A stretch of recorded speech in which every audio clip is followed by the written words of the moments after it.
Guys कैसे हैं आप? अच्छा ना, ओके थैंक यू। तो थोड़ा सा आगे पढ़ते हैं साइंस को। आज हम सिंबल्स के बारे में पढ़ेंगे। किसके बारे में पढ़ेंगे? सिंबल्स के बारे में। Distance, displacement, initial velocity, final velocity, time, acceleration और एक्सेलरेशन जिसको कहते हैं। आप कंफ्यूज मत होइए, एक्सेलरेशन कहो, एक्सेलरेशन कहो। आपने पढ़ा ना CENTRE, CENTER, सेंटर। एक अमेरिकन एक ब्रिटिश, दोनों का आप हिंदी में समझोगे तो केंद्र ही है। क्लियर है ना? तो कंफ्यूज मत होइएगा। आप अधिकतम लोग एक्सेलरेशन ही बोलते हैं और एक्सेलरेशन भी आप कह सकते हो, नो प्रॉब्लम ना। ओके, तो ये डिस्टेंस क्या है? ये डिस्टेंस, डिस्टेंस का सिंबल यहाँ यस, क्या s. Displacement delta s. Initial velocity small u, final velocity capital v, time small t, acceleration और acceleration small a. Clear guys? देखो, वैसे आपने पढ़ा है कि डिफरेंस है डिस्प्लेसमेंट और डिस्टेंस में। डिफरेंस है जो है डिस्प्लेसमेंट और डिस्टेंस में, पढ़े ना। एक वेक्टर क्वांटिटी है और एक क्या है? एक स्केलर क्वांटिटी है। पढ़े थे आप वहाँ। लेकिन यहाँ जब हम देखेंगे तो स्पीड और वेलोसिटी दोनों को हम v यानी चाहे इनिशियल वेलोसिटी का है तो भी u, फाइनल वेलोसिटी का है v, और स्पीड इसी को कहते हैं तब भी u और v ही कहते हैं। हाँ, लेकिन जब स्पेशली आप वेलोसिटी और स्पीड में डिफरेंस दिखाते हो तो एक पे वेक्टर लगाते हो, एक पे नहीं लगाते हो। आगे की क्लासेस में आपको इस बात को केयर करना होगा, पर यहाँ आप नॉर्मली इसको लिख सकते हो, तो आप कंफ्यूज मत होइएगा, नहीं तो आप कहीं देखो तो बोलो ऐसा नहीं है। क्लियर ना? नॉर्मली अभी आपका जो लेवल है उस हिसाब से आप यहाँ जो है स्पीड और वेलोसिटी दोनों को v से ही दोनों का सिंबल आप यहाँ मानोगे। ओके ना? चलिए, नहीं तो वैसे वेक्टर लगा देंगे तो वेलोसिटी हो जाएगी, और वेक्टर नहीं लगाएंगे तो स्पीड हो जाएगी। क्लियर ना भाई? Okay thank you. तो जैसे देखो ये स्पीड, यहाँ स्पीड ये दिखा रहा है कि स्पीड और वेलोसिटी का मतलब यहाँ दोनों का सिंबल एक ही होगा। तो स्पीड इक्वल टू आपने पढ़ा है क्या?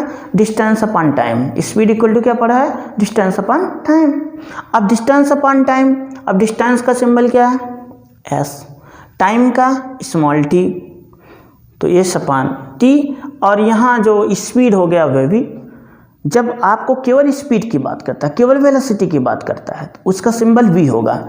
लेकिन अगर primary velocity and secondary velocity की बात आएगी तब u और v हो जाएगा। क्लियर ना भाई? ठीक। अब हम पढ़ेंगे एक्सेलरेशन और एक्सेलरेशन जिसको कहते हैं the rate of change of velocity. The rate of change of velocity of an object with respect to time is called acceleration. It is a vector quantity. जो टाइम के रिस्पेक्ट में velocity के rate में जो changing आएगी, ये changing आती है, उसी को हम बोलते हैं एक्सेलरेशन। टाइम के रिस्पेक्ट में वेलोसिटी के रेट में जो चेंजिंग आती है उसे हम कहते हैं एक्सेलरेशन। क्या बोलते हैं? उसे ही बोलते हैं एक्सेलरेशन। और acceleration it is a vector quantity. यह क्या है? आपने इसको पहले ही पढ़ा था कि क्या है वेक्टर क्वांटिटी। वेक्टर क्वांटिटी क्यों है? क्योंकि इसके पास डायरेक्शन भी है। क्या है? इसके पास डायरेक्शन भी है, आपको बताया था इसके पहले। क्लियर? तो डायरेक्शन भी रहेगा तो क्या, एम्पलीट्यूड तो ऑलरेडी रहता है। जो भी फिजिकल क्वांटिटी रहेगी उसके पास एम्पलीट्यूड रहेगा ही। अब इसके पास एम्पलीट्यूड भी डायरेक्शन हो गया तो वेक्टर क्वांटिटी हो गई, है ना भाई?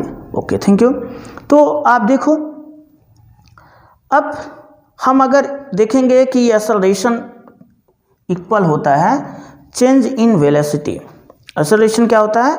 Change in velocity upon time. Change in acceleration equal to change in velocity upon time.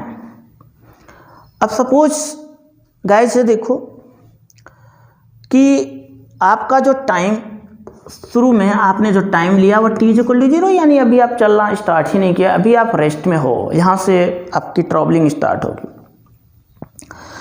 तो अब t = t, यानी after t time, after t second,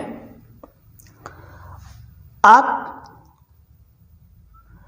t = 0 पर, t = 0, शुरू में जो आप थे, आप अभी चल रहे हो, मोशन की स्थिति यहाँ इंडिकेट की गई है कि आप मोशन में ऑलरेडी हो, और मोशन में ऑलरेडी हो और उस समय आपकी प्राइमरी जो स्पीड है, जो इनिशियल वेलोसिटी है उस समय वह u है।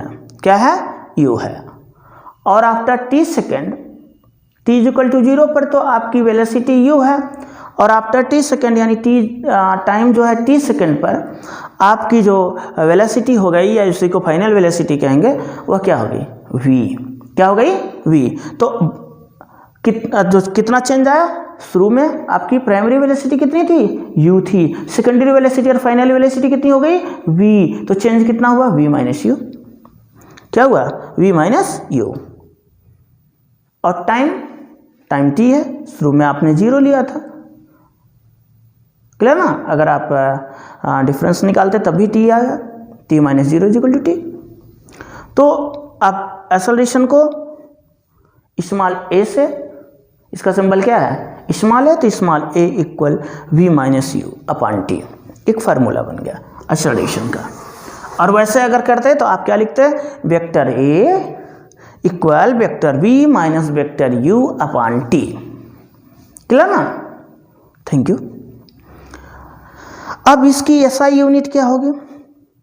SI यूनिट यही फार्मूला से बनती है, चेंज इन वेलोसिटी। चाहे चेंज इन वेलोसिटी हो या वेलोसिटी हो, यूनिट तो वही होगी ना। अब यूनिट, वेलोसिटी की यूनिट आपने देखा था मीटर/सेकेंड, पढ़े थे ना इसको, क्लियर ना? तो मीटर/सेकेंड, और टाइम का सेकेंड, तो ये सेकेंड का मल्टीप्लाई हो गया तो मीटर/सेकेंड²। तो एक्सेलरेशन की SI यूनिट जो हो गई वह मीटर/सेकेंड² हो गई। Any problem? नहीं ना? तो एक्सेलरेशन की SI यूनिट क्या हो गई? मीटर/सेकेंड²। ओके। अब हम देखते हैं कि अब इसकी क्वालिटी कुछ और हम जाते हैं कि इट मे बी पॉजिटिव और निगेटिव। यह एक्सेलरेशन पॉजिटिव हो सकता है और निगेटिव हो सकता है, यानी आपका जो प्राइमरी वेलोसिटी है उससे अधिक आपका अगर फाइनल वेलोसिटी है तब तो पॉजिटिव है। अगर जो प्राइमरी वेलोसिटी से भी कम सेकेंडरी वेलोसिटी यानी फाइनल वेलोसिटी है तो आपका एक्सेलरेशन क्या हो जाएगा? निगेटिव। और निगेटिव को हम एक अलग वर्ड रिटार्डेशन बोलते हैं। क्या बोलते हैं? रिटार्डेशन।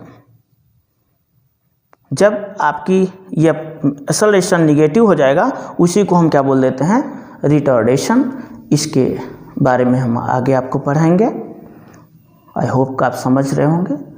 साइंस है, थोड़ा सा ध्यान दीजिए, आप मेहनत करते जाइए। जहाँ प्रॉब्लम हो आप कमेंट कीजिए।